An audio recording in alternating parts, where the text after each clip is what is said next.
तुम्हारा नाम जावेद है ना? मेरा नाम क्या नाम है तुम्हारा? मोहम्मद जावेद। कितने बच्चे मारे?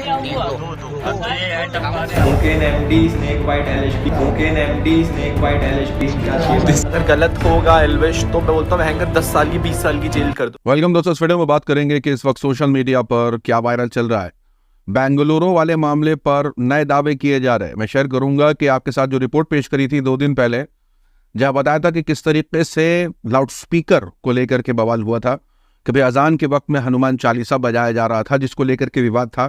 अभी जो नए दावे हैं वो शेयर करेंगे, साथ ही साथ आपके साथ शेयर करेंगे कि कल की रिपोर्ट में जो मैंने आपके साथ शेयर किया था कि बदायूं का ऐसा दिल दहलाने वाला मामला सामने आया, उसके अंदर कुछ ऐसे अपडेट्स आ रहे हैं जो सोचने पर मजबूर कर रहे हैं। शेयर करेंगे अपडेट्स, छोटे बड़े कई सारे होने वाले हैं, जिसके अंदर एल्विश यादव के हवाले से अपडेट है, किस तरीके से उनके साथ उठने बैठने वाले किस तरीके से उनके खिलाफ बयान देने लग गए। यहाँ तक कि ये भी शेयर करेंगे कि सदगुरु के हवाले से अपडेट है, जहां उनके समर्थकों को खुश होना चाहिए कि नहीं होना चाहिए, ये कंफ्यूजन है। शेयर करेंगे सारी अपडेट इस वीडियो में, लेकिन आगे बढ़ने से पहले आप सभी से गुजारिश कि चैनल को सब्सक्राइब और रीच के लिए लाइक शेयर कमेंट करना ना भूला करें। पहली अपडेट आपको बेंगलुरु के हवाले से बता दें। आपके साथ 2 दिन पहले एक रिपोर्ट पेश करी थी, जहां मैंने बताया था कि एक सीसीटीवी फुटेज वायरल हुआ है, जिसके अंदर बताया जाने लगा कि किस तरीके से कुछ लोग आते हैं, एक दुकानदार को बोलते हैं, और क्या बोलते हैं क्योंकि भाई सीसीटीवी कैमरा कुछ सुनाई दे नहीं रहा था। अब उसके बीच जो है वो देखने को मिलता है कि हाथापाई हो जाती है। अब इस हाथापाई के बाद जो है वो ये समझ में आता है कि भाई दुकानदार जो है वो कुछ सुन रहा था। भाई क्या सुन रहा था ये नहीं पता। उसके बाद में बयान आता है कि वो हनुमान चालीसा सुन रहा था।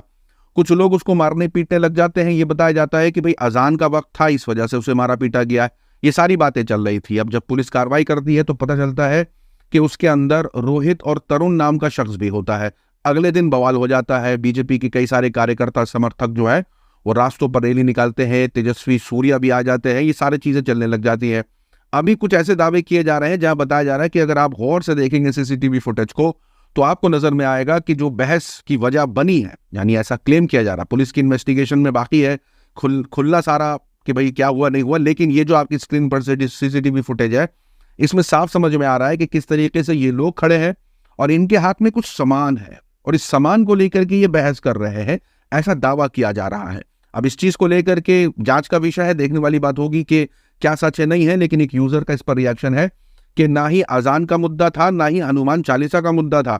एक खराब प्रोडक्ट को लेकर के ये बहस हुई थी, जिसको कम्युनल करने की कोशिश की गई। क्योंकि जिस तरीके से ये भी अपडेट आ रहे थे कि पुलिस की कार्रवाई में रोहित और तरुण नाम का शख्स भी शामिल है, तो अजान पर वो क्यों आएगा, हनुमान चालीसा का विरोध रोहित और तरुण क्यों करेंगे, ये सारी बातें चल रही थी। यहाँ तक कि तेजस्वी सूर्या ने जब रैली निकाली हनुमान चालीसा के समर्थन में, तो जिस तरीके से अपडेट्स वहां से आने लगे, बीजेपी के नेता खुद जो है वो तेजस्वी सूर्या के जो स्टैंड जो उन्होंने हनुमान चालीसा को लिया था, उससे वो अपने आप को किनारा भी कर लेते हैं। यानी बीजेपी के तेजस्वी सूर्या के इस क्लेम को लेकर के खुद पीछे हट जाती है। साथ ही साथ बता दें कि बदायूं मामले पर नया अपडेट किया है। आपको कल रिपोर्ट पेश करी थी जहां बताया था कि दिल दहलाने वाला मामला सामने आया है, जहां जावेद और साजिद नाम के 2 लोग जो है वो एक दुकान चलाते थे, सैलून की दुकान थी, और वो अपने सामने वाले घर में जाकर के 5000 रुपए का कर्जा मांगते हैं। साजिद ये कहता है कि उसकी जो बीवी है वो प्रेग्नेंट है, उसके लिए उसे पैसे चाहिए। किसी के साथ कोई मार पीट कुछ नहीं। सारे ताल्लुकात बताने वाले ये कह रहे हैं कि अच्छा लड़का था, किसी से कोई भेदभाव कोई प्रॉब्लम नहीं थी, कुछ सालों पहले रहने आया था, सब सही चल रहा था, कोई दिक्कत की बात नहीं थी। लेकिन अचानक से ऐसा क्या हो गया। अभी जो रिपोर्ट आ रही है उसके मुताबिक जावेद पकड़ा जा चुका है, बरेली में सरेंडर कर दिया है। अब जब भीड़ ने उससे पूछताछ करी तो उसने कुछ ये कहा, मैं तुरंत वहाँ से आया बदायूं के लिए, वहाँ पब्लिक बहुत थी, मैं सीधा दिल्ली भाग गया। मैं दिल्ली से सीधी बरेली आया हूँ अपने आप को सरेंडर करने के लिए। सीधी मेरे पास रिकॉर्डिंग है कई लोगों की, जहाँ से मेरे पास फोन आया कि तुम्हारे भाई ने ये कांड कर दिया है। नहीं ऐसा है। मैं एक बात बताऊं, सुनो मेरी फोन अभी ऑफ मैंने कर रखा बात सुनो। तुम अभी जैसे भाई मैं देखो बहुत सीधा शरीफ आदमी हूँ। देखो एक का तो एनकाउंटर हो चुका है। हाँ भाई, मैं वो कौन था जिसका मेरा बड़ा भाई था, लेकिन उसने किया था। मैं उसमें बिल्कुल ही मेरा कुछ नहीं है। तुम्हारा नाम जावेद है ना? मेरा नाम क्या नाम है तुम्हारा? मोहम्मद जावेद उसमें मर्डर हुआ है ना, वहाँ बहुत अच्छे ताल्लुकात थे हमारे, लेकिन आज तक यही नहीं पता चला। मैं खुद ये कितने बच्चे मारे? क्या हुआ? भाई अब वो आपके हाथ में, इसका फोटो वो आपके हाथ में, अब चाहे तो आप मुझे मारो या नहीं मारेंगे, लेकिन एक बात बताओ, माँ की कसम खा, यानी जावेद के मुताबिक भी वो भी कंफ्यूज्ड है कि साजिद ने ऐसा क्यों किया है। वैसे साजिद की एनकाउंटर में मौत हो चुकी है क्योंकि वो पुलिस पर हमला कर रहा था। अब जो 2 बच्चों को मौत के घाट उतारा है साजिद ने, इसके पीछे की वजह क्या बताई जा रही है? जो लोकल लोग कह रहे हैं, क्योंकि जिस तरीके से उसने कत्ल को अंजाम दिया, उसके बाद उसके चेहरे पर खून था, लोगों का कहना है कि भाई वो खून पीने लगा, ये सारी बातें आ रही थी। अब जो लोगों का है उनका क्या कहना है, ये हिंदुस्तान.com की एक वेबसाइट है, न्यूज वेबसाइट है, इसके अंदर छपी खबर के मुताबिक बताया जा रहा है कि मौके पर जो लोग मौजूद थे उनका कहना है कि इसकी शादी को 6 साल हो गए थे, बच्चा नहीं हो रहा था साजिद को, और इस वजह से पत्नी के साथ काफी झगड़े होने लगे थे।